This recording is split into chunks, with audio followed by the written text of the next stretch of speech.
राजूरा के एक नामांकित स्कूल में 18 आदिवासी छात्राओं पर अत्याचार किए जाने का मामला 2019 में प्रकाश में आया था। वहीं इन पीड़ित छात्राओं के पालकों ने आज एक पत्र परिषद ली।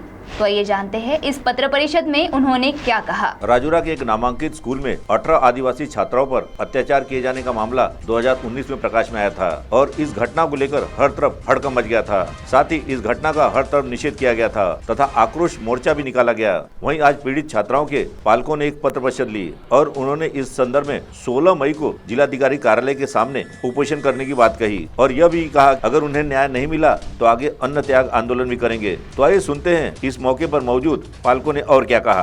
हाँ, Rajura infant Jesus public school आदिवासी मुलींवर 18 मुलींवर अत्याचार झाला होता।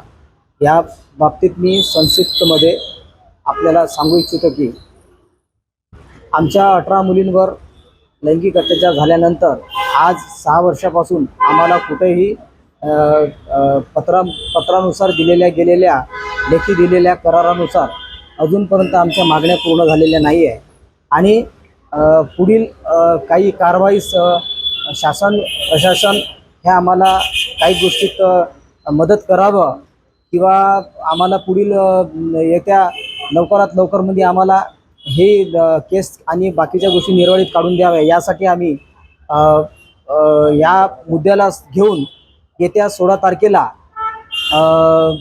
येत्या दिनांक 16 तारखेपासून उपोषणाची आणि भूमिका घेत आहोत।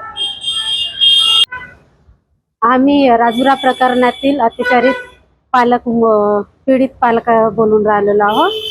आम्हाला 5 वर्षापासून अजूनही न्याय भेटलेला नाही आहे आणि न्याय भेटण्यासाठी आम्ही 16 मे या दिवस ठरवलेला आहे उपोषणाचा। तर आम्ही त्या दिवशी उपोषणाला बसू। आम्हाला न्याय भेटलाच पाहिजे, हे जबाबदारी घेण्यात यावी। CTV के लिए हमारे प्रतिनिधि वैभव यारकर की रिपोर्ट।